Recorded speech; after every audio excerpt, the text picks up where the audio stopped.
Vous étiez nombreux à me le demander sur les réseaux sociaux. Eh bien, votre rendez-vous Mediap est de retour. Nous allons ensemble attaquer la deuxième saison avec, comme toujours, beaucoup d'ondes positives.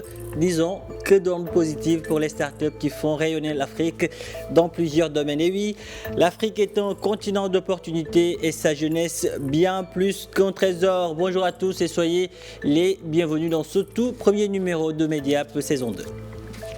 Presque aucun secteur n'est épargné. Derrière nos écrans, nous pouvons presque tout faire, acheter des médicaments, étudier, consulter un médecin à distance. Et désormais, dans la capitale sénégalaise, les automobilistes peuvent même, grâce à la toute-puissance du digital, trouver une place pour se stationner. Oui, c'est bien possible avec la start-up Park Smart. L'application développée par Tierno Laminba et Maria Gabriela Marin veut démocratiser le parking en Afrique.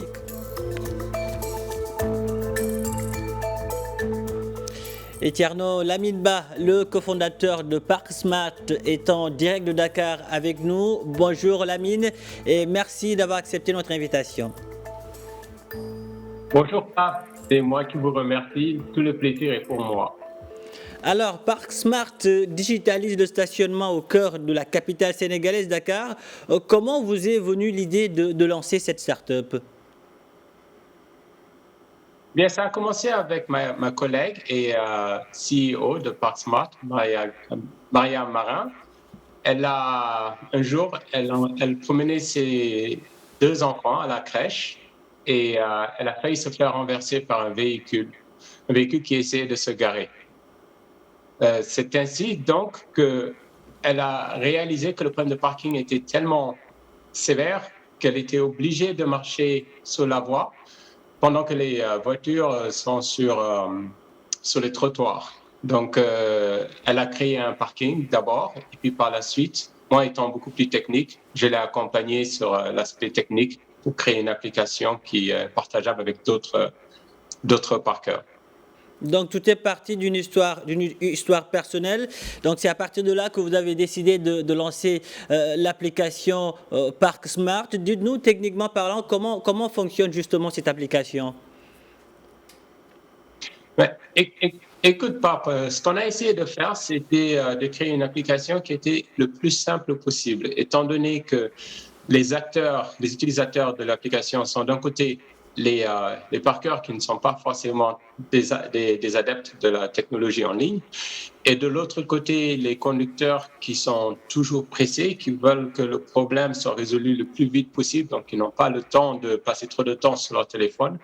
Donc, on a vraiment simplifié la procédure. Une fois que vous avez créé votre compte avec votre nom et votre numéro WhatsApp, tout ce que vous avez à faire, c'est nous indiquer votre destination sous une carte.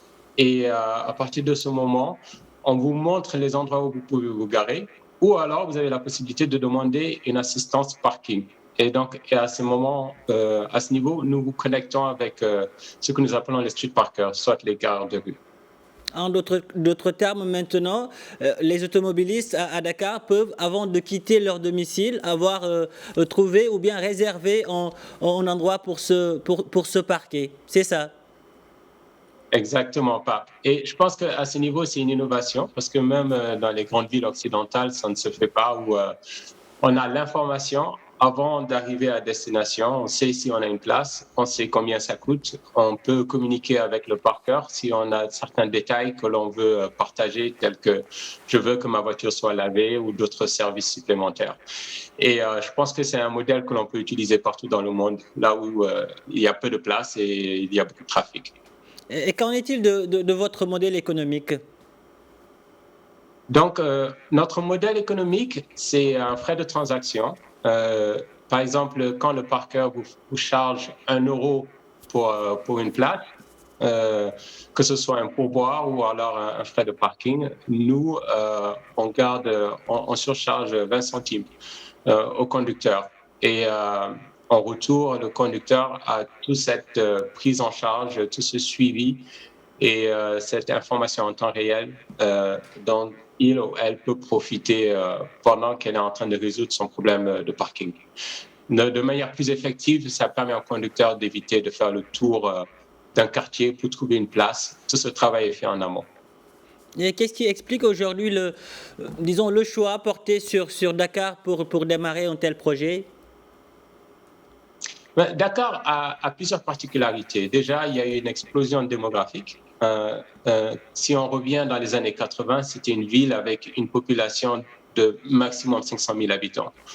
Or, aujourd'hui, il y a plus de 5 millions d'habitants, le niveau de vie s'est élevé, beaucoup de gens conduisent, ils ont un véhicule et c'est un verre trop plein. Il y a trop de voitures. Et donc, le problème de parking est réel, il s'amplifie de mois en mois. Et en plus, ce qui est intéressant avec Dakar, une particularité qui est commune aux villes, aux capitales africaines, c'est qu'il y a peu de réglementation, ce qui veut dire que les conducteurs sont voués à eux-mêmes, ils doivent trouver leur propre solution. Et c'est là où, quelque part, nous avons une raison d'être, parce qu'ils ont besoin d'aide pour que le parking soit beaucoup plus simple. Donc, c'est l'endroit idéal pour tester ce produit. Une fois que ça marche, c'est plus facile de le faire ailleurs où il y a un peu plus d'urbanisation, de réglementation. Et en même temps, des marchés aussi plus grands où le prix par parking est plus élevé. Et donc, la solution plus simple à exécuter et des opportunités de revenus plus élevées. Dites-moi, Lamine, est-ce une chose aisée de digitaliser le parking, le stationnement au Sénégal et en Afrique de manière générale? C'est un vrai défi, un défi qui existe dans d'autres secteurs. Hein. C'est-à-dire qu'il faut convaincre l'utilisateur à trouver sa solution dans le téléphone plutôt que de le faire de manière informelle avec quelques pièces ou billets dans la main. Mais d'un point de vue temps, avec le facteur temps, je pense que c'est peut-être le bon moment de le faire parce qu'il y a quand même une certaine dynamique croissante du paiement mobile dans de nombreux pays africains, notamment en Afrique de l'Ouest. Et les gens, ne serait-ce qu'au Sénégal, les gens, déjà, ces 3 dernières années, ils ont commencé à prendre l'habitude d'utiliser une carte pour le péage sur les autoroutes. Donc, il y a certaines habitudes qui sont déjà ancrées dans nos sociétés. Donc, le paiement digital du parking, je pense que c'est une suite complémentaire à tout ce qui a déjà été fait. Aujourd'hui, votre start-up est seulement présente au Sénégal. Avez-vous ciblé d'autres pays? Oh, absolument. Comme je le disais plus tôt, notre objectif, c'est vraiment de créer une solution globale et de cibler les villes qui sont congestionnées avec des problèmes de parking. Et à proximité, nous pensons d'ailleurs que notre prochaine destination sera soit la Côte d'Ivoire, Abidjan, ou Casablanca, au Maroc.